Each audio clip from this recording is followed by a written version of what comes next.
to yet another Website Depot podcast. As ever, I'm your host, Greg Benevent, and I am once again lucky to be joined by Noël Dombroski. Noël, how you doing there? I'm doing good today, Greg. How you doing?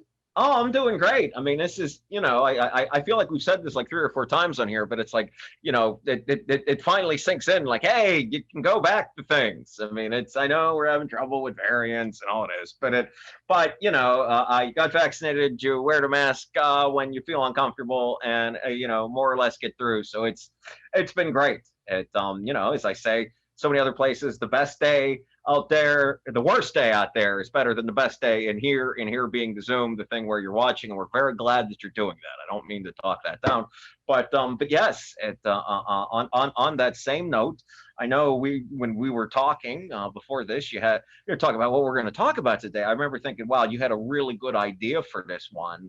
If you could refresh us on exactly what that is there. Absolutely. I think it'd be a great idea today to talk about repurposing old content. Mm-hmm. That's Oh yeah. something that I know we've been trying to do a lot at Website Depot. Mm-hmm. And I saw one of my favorite creations repurposed this week that I thought had been forgotten about. I made an infographic when we originally did our YouTube optimization podcast and like talking about what your checklist of uploads. Mm-hmm. And, it just, because it felt wrong to upload it without some kind of visual aid. And I was scrolling on Instagram the other day and I saw Website Depot's post and it's like YouTube upload checklist. And I saw you mention that. Yeah. They turned it into a carousel, which fun fact, those are the best performing posts on Instagram if you don't know already. I didn't know. Yeah.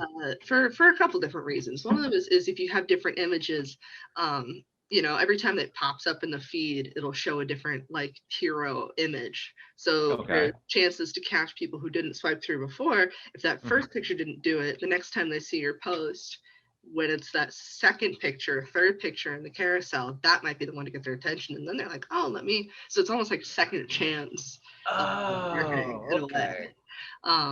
But it's also a great way to present a lot of information. So it was very neat. And so I sent it to the Slack. I was like, this is cool. Whoever managed, and it was Angelica who managed to split it up, and it worked really well. So that's just one example of, your visual content, your graphic design and those things can be kind of split up and passed around.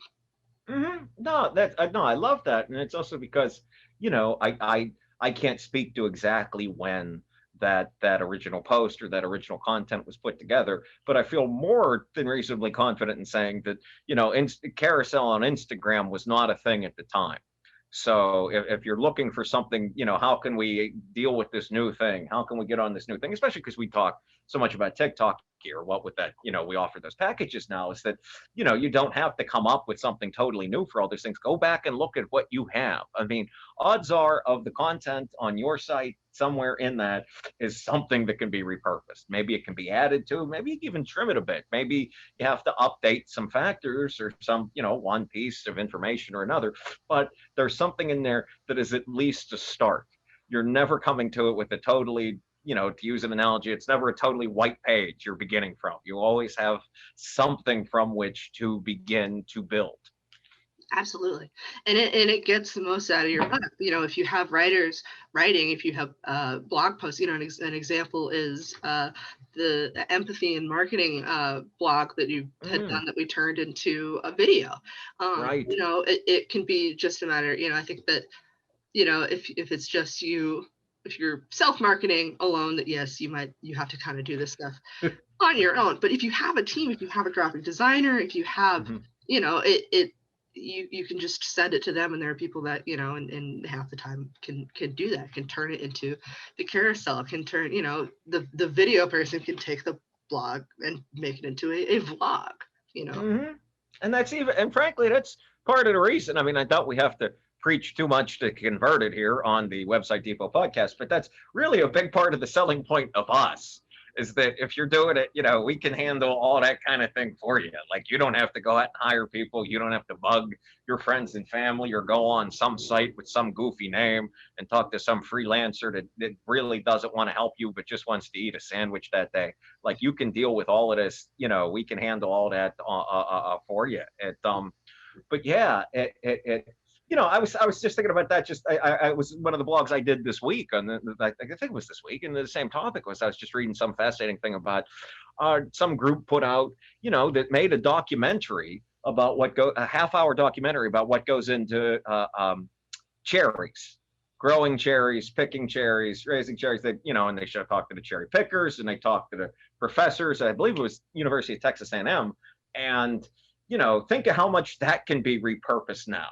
I mean, they have this whole half-hour thing. Is anyone going to watch this half-hour thing? I don't know. But you could take so much of that to break it down into from videos to blogs to social media posts. I mean, that thing is, that could be recycled practically endlessly. Like, and that, not that you have to go out and make a documentary, but you see what I'm saying.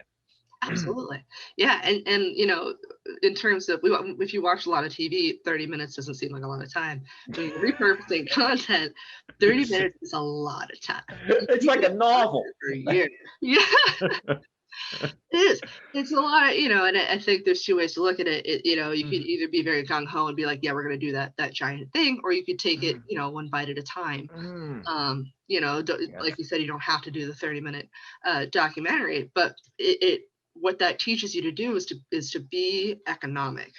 How you're investing, because that example, investing in that 30-minute documentary, that might be a lot of money in January, but you're saving money the rest of the year because you don't have to go out and shoot again. You don't have to, Instagram posts can be stills from those videos.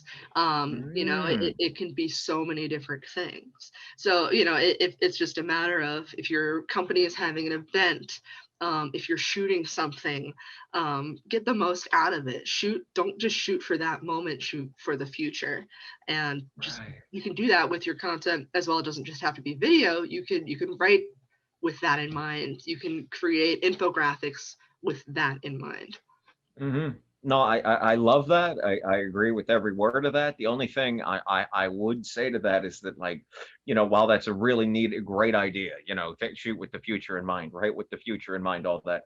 Don't feel like you got to get too caught up in it in the moment. Like, it's you can think about the future as it goes along. I mean, that's again, like the example you just brought up. I mean, there's no way when they put out that original post about the uploading YouTube video, they ever thought, okay, someday there'll be a new technology to let you go through several different things, and we'll be sure to repurpose that into an awesome infographic. No, but they created it and it was there, and then that way there was something there when the future did arrive. When the future came and said, hey, here's a deadline, it's time to put something up. Okay, we were able to dig into that and find something there. It's like something you always say, and I'm always glad when you do, about just keep creating. Just keep doing something. You're going to find a use for it eventually. It's probably sooner versus later, but the more you create, the better your odds are going to be for later as well. Oh, without a doubt. Yeah. And I think that too, that going backwards is very helpful. For example, I was combing through Website Depot's older videos, because I like to do the YouTube maintenance, and I like to go back and, kind of work backwards and see. That's good. Someone's doing it. Yeah. It helps, in general, it can help bring new life to old videos and get them kind of to resurface algorithmically. But, I came across, videos of like tours of Website Depot and, interviews and stuff. And these are all things that can be, you think of social media and you think of just like how quickly you can get an idea across. You can get like 100 15-second clips out of some of the stuff that we dug up. You can turn it into a lot more. It can be integrated into, we get a lot of people talking. Adriana, who's doing the interview, she talks to Danny, she talks to Zeke, she talks to, all these different departments, she talks to developers. These are all things that can be cut down into like meet the team. It's all that can be reintegrated, because everyone is also still here. So Right. Oh yeah. Well, that helps too, right? The lack of turnover. But no, but I was thinking that, no, that's such a good point. You can do all of that, and it's easy to think of the objection to that. We're like, well, but they're it's online marketing, and something changed a lot over the years. Okay, well maybe one or two things they mentioned about that change, but you still have all the rest of that footage, and that's just, and again, that's a conversation between two people at a company. It was by no means 60 minutes, nor was it in front of a Senate subcommittee. It was as informal as could be. It just happened to have a camera there, and again, I'd certainly love Danny and Zeke, but it's not like they went through years and years of public speaking training to be able to do this. This is something that anyone at any business can do. I mean, it's I know talking to some clients and people, they're like, well, I'm worried about how I'm going to come off. It's like, well, you're an expert at what you do. You are a literal professional at it. So thus you have information and value that is interesting and worth sharing. absolutely. Yeah, and if you know what you're talking about, you can't fake that. And no Right. matter how much Right. you might stutter or watch yourself back and be like, oh, my posture could have been better, or like whatever. The thing that you can't bullshit is knowing what you're talking about. And there's plenty of TED Talks that I've watched where somebody's got just ridiculous delivery, but what they're Oh talking yeah. about is so fascinating that it's like you forgive it, you don't care, you know, Hmm. because it's the content that's what it's all about. Hmm. And that's also, finding those gems. You can have a stretch of 5 minutes of you talking. Hmm. You only need like that couple minutes where you really nail it, and you can cut out the ums and uhs and all of that Right. stuff. um, Right. and when you translate it to other pieces, that doesn't it doesn't matter. You can take Hmm. what you talked about, you can take that lecture, and then it's like hand it off to social media. What can you pull from that to create clips out of, to post, to redistribute the gems of information that you have that are worth sharing. Absolutely. No, that is so true. I mean, it's you mentioned that, right. I mean, how many TED Talks have you seen where the person is like, I don't know about this, but what they're saying is so valuable. And and again, I would just throw out there to anyone that, the process that Noel just described about, you talk for 5 minutes, maybe 3 minutes of it is useful. The rest of it's edited out. I can guarantee you that whoever you, the viewer, think is an excellent public speaker and presenter goes through that exact same process. That there are definitely parts that are edited out, that are cut down. Whoever you think is this flawless, Athenian rhetorical genius is absolutely someone who has, been helped by editors, if not a team of editors and presenters, and all of that. So yeah, no, that is absolutely true. And yeah, and and again, you don't, and I think it's just good to kind of what you said is that you don't, it's good to start with the future in mind. It's good to start know what you want to do, but by that same token, it's also all right to just kind of just do this, like to just film questions with your team members, that kind of thing, and then just see to sort of see where it takes you. Maybe it never gets used. Maybe it doesn't get used for years. Maybe it gets used in something else. Maybe it gives you an idea for something else. But it is, one of the easiest ways to do, as Noel has so well said so many times, to start and keep creating. It doesn't have to be, well, we got to get the perfect Photoshop logo or else we can't even begin to post something. Mhm. Yeah, because it's almost like passive income to just shoot everything. Hmm. It's like you're building that documentary in your head. Just go to an event, just go shoot it, and then at the end of the year, you might have a compilation of all the events that your business did this year. Hmm. Or you keep plugging away making videos in a certain vein. You can supercut that as well. You can take all the pieces that you've kind of just been grabbing over time and put them together. You're never going to lose anything by trying to get that moment. Hmm. No, and I think that's such a key point you just made. You don't lose anything by doing this. I mean, we're not saying, quit doing your job and for 6 hours a day interview your employees. That's not what this is. But, every now and then getting the camera out for 15 minutes and talk to somebody about what they're doing and how they feel about it is the kind of thing that pays big dividends and doesn't exactly eat into anyone's productivity. And in fact, frankly, some of them might even, many folks will see it as kind of a break from actually doing their jobs. I mean, that's what a lot of this is. But by no means is it actually a break from helping the company, because it's still going to continue to help the company. And it's, and something I've been, that always kind of hits me in waves when we discuss this kind of thing, is that how much of this feeds into, when it comes to content, what Google is actually looking for. I mean, it's Google is so big about that authoritative thing, being authoritative, and all of this, even when it's an informal, hey, what are you doing today? What you working on kind of thing, definitely helps boost that authoritative, wow, these folks really are on top of their stuff kind of thing. Yeah, that consistency is really important, not just for Google, but the people that you're trying to sell yourself to. Mm, First for yeah. Google likes to know that you are up to date, that you are, at the forefront of your industry. And if you keep putting out content, there's no better way to say that, because Google can recognize, all right, you're continuously putting out, you're putting out something. Hmm. You're trying to update yourself, you're trying to be a valuable source. You will be rewarded for that in time. Hmm. Another, in terms of selling yourself, in our meeting yesterday, we actually, I forgot to mention before our we started rolling, but we talked Hmm. about the YouTube channel, Mm. and we've put out at least 80 videos in like the last year, Wow. which and that's where things like podcasts are really helpful. And it came up in the meeting that this was a selling point, Mm. because compared to, and that our video content, is compared to the competitor that was being looked at, the Hmm. competitor had 3 videos Nah.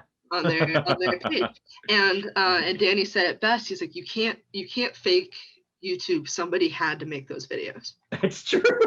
Right. It Instagram was like an can't make algorithm did the videos for it. podcast. Yeah. Yeah, like you And, can't, and it's, if it gets views, if it gets watch time, if you have, and that's where the length comes in too. It's this stuff is always going to be valuable, even if what you're making, a month from now is far superior to what you were posting, you know, mhm. a month ago.